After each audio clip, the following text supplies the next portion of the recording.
Hey guys, Robert here, and we're about to get into the last one of our marathon, Alien Romulus. Sorry about that. But yeah, it's going to be a new one, Ridley Scott, new director. Its placement, I'm aware of where it is. I won't tell you until we get started, but it's an interesting placement. I can tell you this: the director really wanted to take elements from all the movies. Okay, that's interesting. Yep. Yeah, I remember seeing the trailers for this one. Yep. But Trust I know me, nothing else about it. it's a return to horror. Well, that's excellent. Yep, so we'll see you guys on the other end. Hey guys, Robert Ingrid here, and Oh my god, that was amazing! we ended on a high note. Everything you've heard about this was good, and this replaces 3 as our and the best before 1 and 2. But it's close though. I will say that it's close very with 3. Close.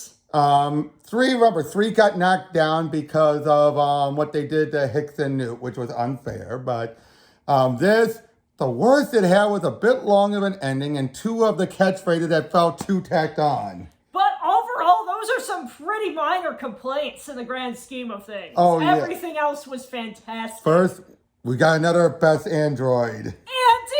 Andy! He's right up there with Bishop and Walter. Yeah. Yeah, and but yet you felt like this felt like you took all the best elements from all the movies and combined them into one. I tell people where we start. We start on one of the mining colonies for the Weyland-Yutani Company, and it's made pretty clear that it is a place where they don't ever want you to leave. They will arbitrarily boost up the quotas you need to do in order to get off. And so it's very clear that our particular cast of protagonists doesn't have a lot of other good options, so that when they discover that there's an abandoned Weyland-Yutani station somewhere nearby where they could potentially get cryopods to leave the system, well, they've got no better options, so they're going to go and take it, which sets up a very different motivation that makes sense. I like the classism statement here, because basically they're beneath the truckers.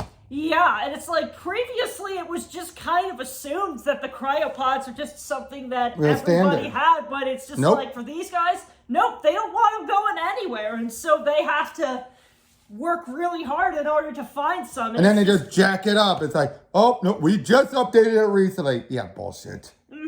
They're told that. You know that they were told. Also, Andy is a synthetic, but you were first introduced as Rain's brother. Yeah, basically her brother, and it's interesting that she has a specific data stick she uses to reboot him essentially when he's having some trouble. So it establishes very quickly that they have a close relationship. So they go up there, they're able to get their pod, but then they find out, oh, we need more cryo and coolant. Goes back to the first one. We need a lot of coolant. And thus they make their way in a bit further. Now it's just the guys at first, just the guys there. You have Bjorn and Taylor and Andy. I can't remember the other girl's name, like Naganad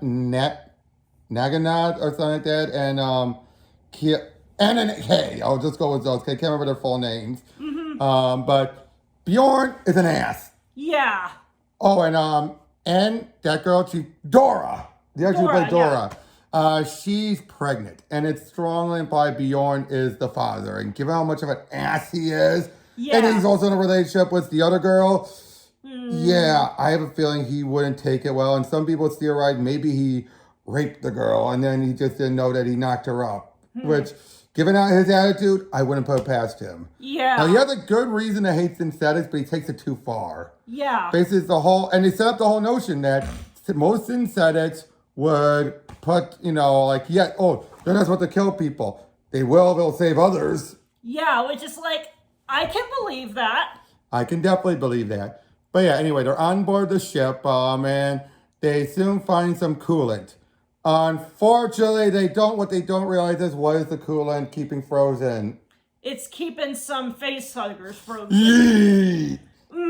There's so many of them, and it's just you could sort of see how that was going to set off a domino chain of awful. Yep, but then they're locked in there. So the only thing for them to do is to get one of the other androids, which we don't figure out who yet, to get his protocols to upgrade Andy to get through. Unfortunately, once that happens, Andy is totally different. Yeah.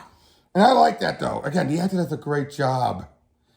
Like, and, but who is this other robot? Rook. And who is Rook? Same model as who? It's Ash. Yep. And I gotta say, the effects was creepy. It wasn't that good, unfortunately, but the heart was there. The heart was definitely there. Now, from what I've actually heard, people have theorized this might have been a last-second replacement because there was another actress who was going to do it, but they probably realized that her performance was taking too much away from the other actors. So they decided to go with something like this that's more of a nod. And I'm like, if that's the case, I can accept that. Yeah, that's fair to me. Yeah, but still, it's like, and it's Rook. And basically find out that, we set up at the beginning, an alien was found. But not just any alien, big chap. Yep, the same one that got launched out the airlock. They were looking for it, and they basically taken a big old asteroid heap with it. Yep. And then when we do see but then eventually, one of them gets face hugged, unfortunately. And while they're trying to figure out, they're gonna say, like, what's developing in her? Looks up, you see the remains of Big Chap. He's dead by now, but he devastated the entire place. Which is like, dang, right? And eventually, though, what happens next, though? When they eventually get it off of her, but her odds aren't good. Yeah, it's too late, and all the while, Rook is kind of narrating exactly what's going to happen. And he's not wrong. Yeah, he's definitely not wrong here. But unfortunately, the Bjorn decided, screw it, we're getting out of here. And Andy, who's now been taken over by his Rook's protocols, realizes, yes, the best thing to do is to kill him. It'll be a mercy killing. But Bjorn, being an idiot, because to be honest, he's an emotional idiot, decides, nope, we're getting on board. They're about to take off. Dora, again, I'll just say that, is stuck on board as she watches as the other girl starts to convulse. And then using that X-ray torch.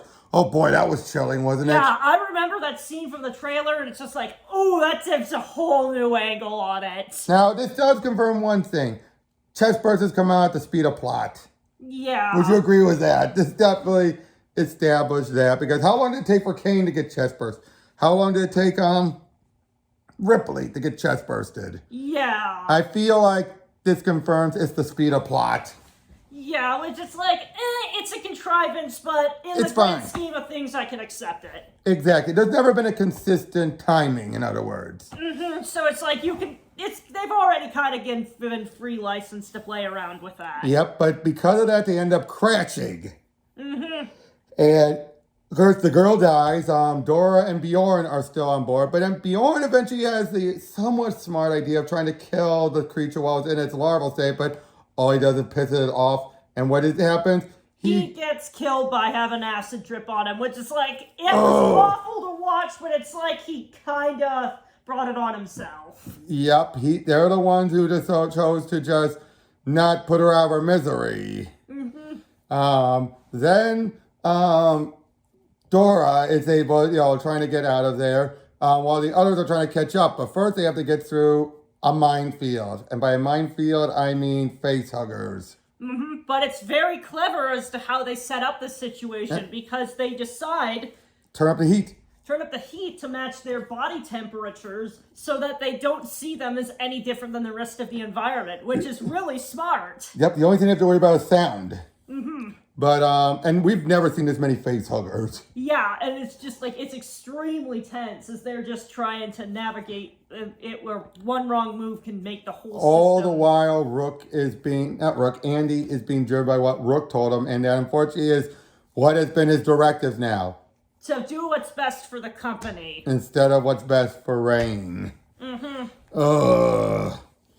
that was just, And again, Rook at first was not entirely wrong at first. And you could tell he had condemnation for the creature by this point. Yeah, which is far above what we've seen a lot of those company shows. Until we find out what the main purpose of Romulus was. Yeah. And what does it tie back into? It ties back into the pathogen from the duology. And it fixed these. It Yeah. fixed these, wouldn't you say? For one, it makes it very clear. The pathogen was there even as, or Prometheus Fire, as he calls it. It was there even from the first movie. Meaning, there's no way in hell David created them. I love that. And then what was the whole point of it? It was continuing what Wayland wanted. Yeah, to try to find a way to bypass immortality, bypass death by basically giving humans a lot of the traits of the Xenomorphs that make them To so heal. resilient. Exactly. At least that's the theory. Yep. They would show a rat getting smushed, and then they eject it and it heals. And they're like, oh. And but what don't they see when they leave? They don't see it mutate on the rest of the footage. They stop watching. Yep. So they think, oh, okay, let's get this out of here then. That might help humanity. Then make very clear. But of course, Rook, being what he is, you realize he's no different. He is no different than Ash. Because at first you think he is. Like he's cold, but he's not wrong. Then you realize, nope, no. Then you have the bit where I see we missed it. We went past it, but where Dora is trying to get out, and Andy's supposed to open the door, but he won't. Why? Because the Xenomorph is spying and ready to jump through. And oh boy, that was rough because like he's not wrong, but at the same time he is wrong. Yeah. It's like, what the hell, man? Exactly. What the hell, man? They're able to make their way through, and then they actually soon find Dora, get her out, but then Taylor gets killed, trying to save him from getting stabbed. Yeah. They go up an elevator. They give the pathogen to Dora. But Andy got hit, so Rain decides, I'm gonna go down and reset him. You get to the ship. And what does Dora do? Inject herself. Yeah, so it's like, no, that's gonna end But she badly. did it for her baby. Yeah, and it's like, it was something she notably chose to do instead of other movies where it basically got forced on them. It's Like it's Requiem. a bad decision, but it was her decision. Exactly. And she makes her way down to Andy. And what happens there? He doesn't want her to take out the chip. But how does she convince him? Well, You'll die. If you die, that won't be good for the company either. So finally agrees to the logic. She removes the disc and resets them, and they get out of there. All the while, Rook is trying to convince Dora to just leave them. At least he's not pushing her too hard, though, thankfully. Yeah. Then they end up getting into they get into the elevator, which was a good scene. Oh, no, before that, they're stuck. Yeah. At least one of the two forced callbacks. I don't like, I do not favor your chances, but you have my sympathy. Ew, was that needed? Yeah, that was a bit on the nose. I wouldn't have minded a paraphrase of some kind. Yep, or just simply like, you have my sympathy. That's it. You didn't need about your chances. You just simply say, like, farewell, you have my sympathy. Given the context, you have my sympathy is fine. But then it leads to, how did they get out of that? They turn off the gravity. Yeah, which is like, that was something that was set up very early on when they were coming on the space station. Not only that it could be changed, but also that the gravity comes back on every now and again to dump stuff off the ship.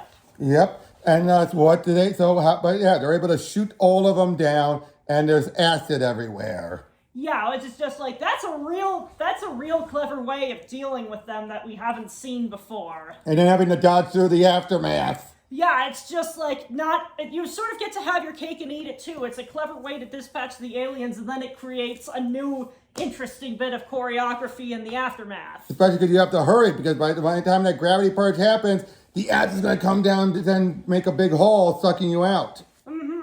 But as they're climbing up, the first alien we've been following is after them, which almost gets Rain until Andy gets it and leads to the other fourth line. Get away from her. You bitch. You bitch was really? For one, we don't even know if it's a bitch or not. It's not a queen. The line just didn't work. To get away from her, fine. Perfectly fine. The you bitch was again like, Again, just like the other line, you didn't need the full line. The callback would have been fine enough with just half the line. But anyway, they make their way up. They get to the ship. They get out of there. They use the autopilot first. And at first, Rook is saying, oh, his company ship will pick you up. And then they decide, screw you. Wait, what are you doing? And they tell him off. Yeah. Your services aren't going to be required or whatever. Yeah. I love that. And of course, no. Yep. That was so satisfying. We thought we was going to end there, didn't we? Yeah, it could have ended there and been satisfying. But because Dora injected herself, we had one last thing. What is that? Well, she ended up giving birth to something that looked a lot like a combination between one of the engineers and a Xenomorph. And it was done much more tastefully than previous scenes like this. Like the newborn. Yeah. For one, it's fugly. You don't care. Oh, yeah. You do not care, but I love the engineer tie. Remember, what was established in Prometheus? Because it was basically kind of like their blood, more or less. Their engineer created us. Yeah. So it kind of feels just as good. You put that in there, it's going to cause a reversal. Yeah. But yeah, and then leads to a big action sequence, a clever one. Yeah.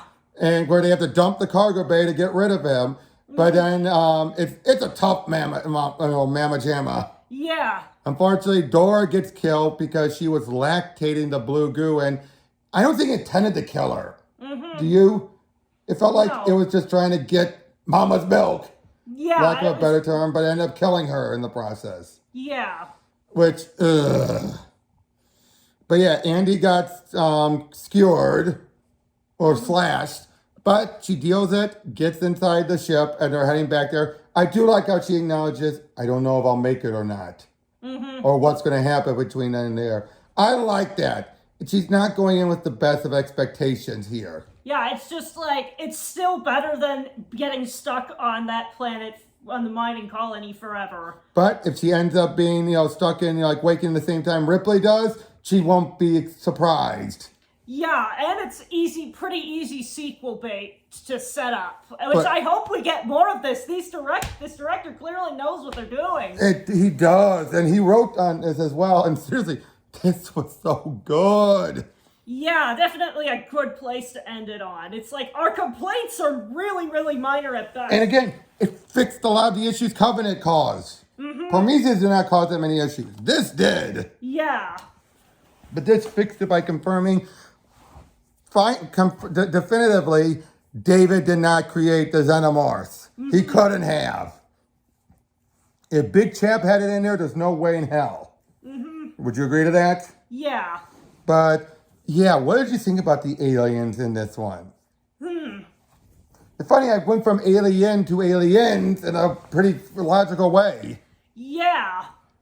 But it's about the characters here that worked. It was less about the monster. Yeah, it's just like the monsters were kind of there to play off of the characters, and I think that's what made this movie so strong, because so many times we've had the supporting cast be bloated and largely treated like cannon fodder. Here, even if we couldn't remember all of their names, we still recognize them as very distinct people. Six each characters. One of their deaths felt really significant. 6 characters. Yeah. 7 if you count Rook. Yeah. Rook, what did you think about Rook overall? I thought it was a very interesting play on some of the previous... he clearly had a lineage from some of the previous androids, character-wise, but he was different enough to work. Exactly. And it just felt like, we keep on having Bishops back. We had David and Walter. Why couldn't we have an Ian Holm one back? And I liked that idea. I did. Because it felt like, why didn't we ever have Ash back? And from what his widow said, Ian Holmes felt like he would have jumped at the chance. Now, I'm glad he got it. Now, granted, they did offer him chances to do audio, but he refused. But I think that's different. Yeah. Acting and audio acting are 2 different things. Yeah. But still, overall, I just really enjoyed this one. We went out on a high note. Now, Ingrid and I are not going to record the retrospective yet today. We're going to do that later. We need a little bit more time for things to settle here. Especially after this one, right? Yeah. And this one to a lesser degree. But Yeah, we need to decide. I mean, I can already give a tease as if it stands what my placement. It's just where it stands. 1 and 2, they're tied. Can we agree to that? Yes. Romulus, then 3, then Prometheus, then Covenant barely alongside AVP, and then Rec Room's at the then 4, and then Rec Room is way at the bottom. Yeah. So the Rec Room's becoming our bottom 5, worst we've ever seen. Like so, A new entry to the Hall of Infamy. exactly. I didn't expect that to happen. But yeah, do you have any other final thoughts about this? Not really. I think we've said everything we wanted to say at this point. Okay then. We'll see you guys on whenever we do the retrospective. Take care.